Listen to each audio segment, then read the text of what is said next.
When Emma came back from her girls-only trip to Mexico, I didn't expect her first words to be, "We need to talk."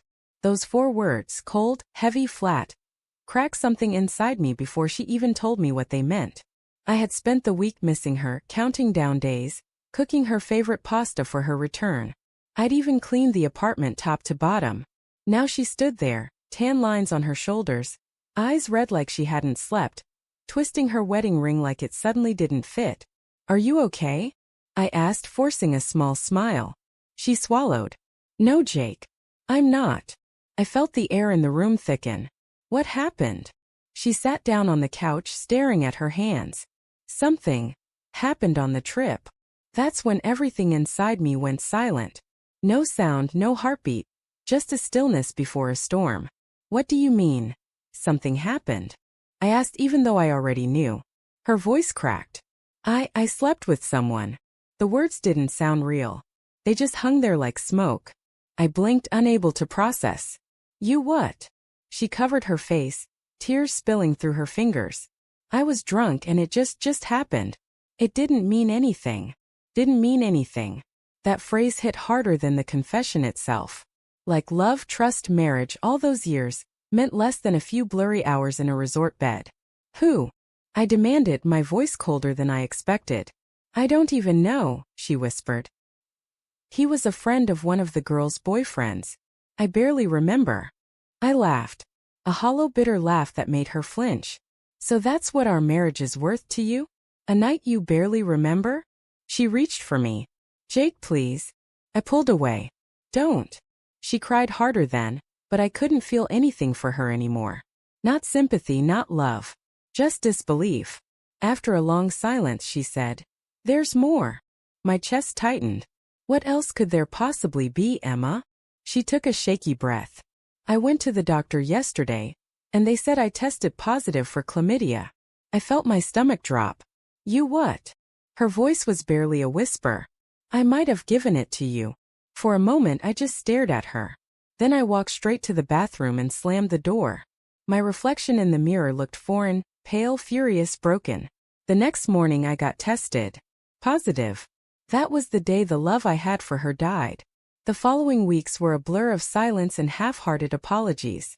She tried to fix things, therapy sessions, crying fits, long texts at work, but the damage was irreversible. Every time I looked at her, all I saw was betrayal. Every time she touched me, I felt contamination, not comfort. Then, 3 weeks later, she told me she was pregnant.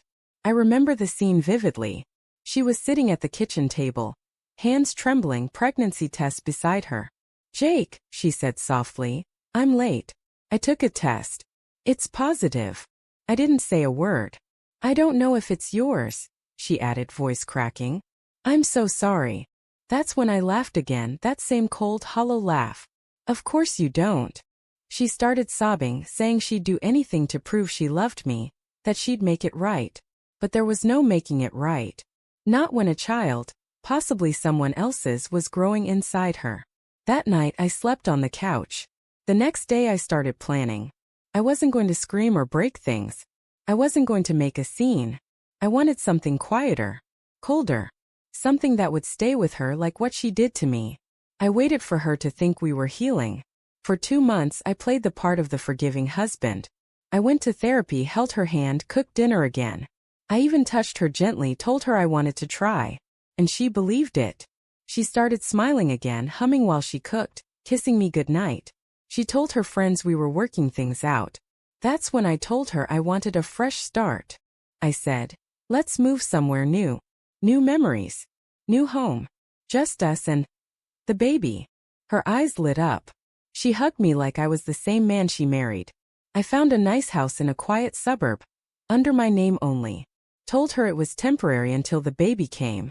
She helped me pack, all smiles and soft words. Then came the day I told her I had one condition before we moved. "I want a paternity test," I said, watching her face carefully. She froze. "Jake, please." "Emma," I said firmly. "If we're starting fresh, I need to know." Tears welled up. "You don't trust me?" I looked her dead in the eye. "You gave me an STD, Emma. You cheated on a girls-only trip. What exactly here deserves trust?" She said nothing. A week later we got the results. Not mine. When I opened that envelope, I didn't feel rage or sorrow. Just peace. A cold, numbing peace. That night I cooked dinner. Her favorite, creamy garlic pasta, the same one I'd made before her confession. She came home from work looking tired but hopeful. "Smells amazing," she said softly, touching my shoulder. "Yeah," I said. "Thought we'd celebrate the truth." Her smile faltered. "What truth?"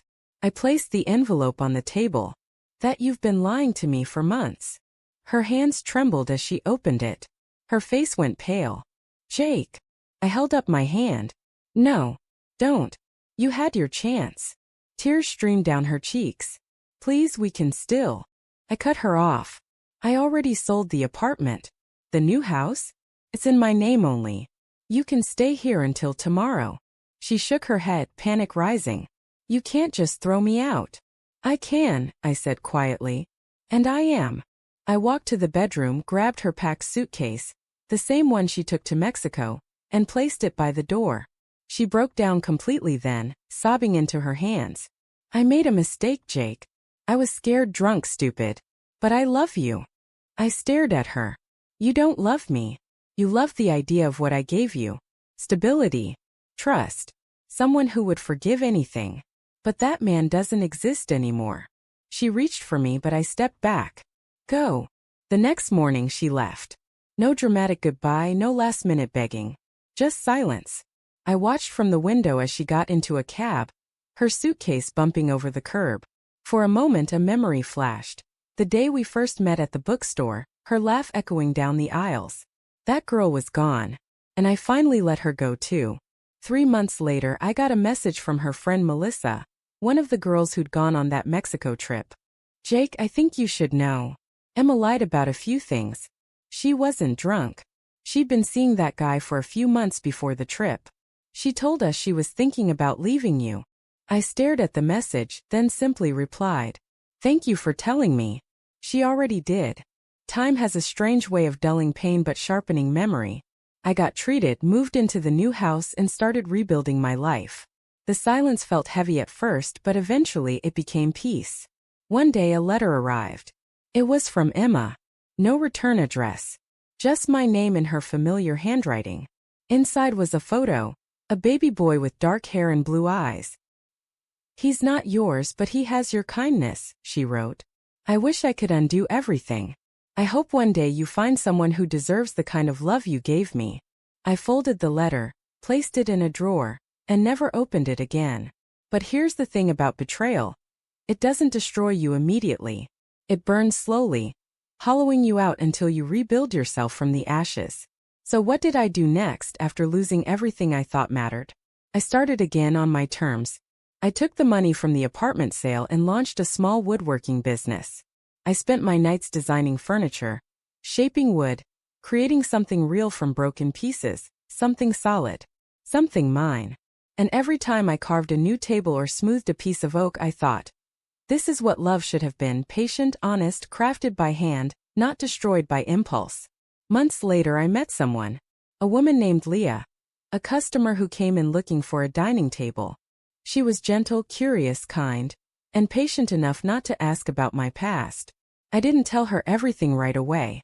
But one night when we sat under the warm glow of my workshop lights, I finally did. She didn't say anything for a long time. Then she whispered, "I'm sorry that happened to you, but I'm glad it didn't break you." And for the first time in what felt like forever, I believed her. Because sometimes revenge isn't loud or cruel. It's not screaming or cheating back or burning bridges.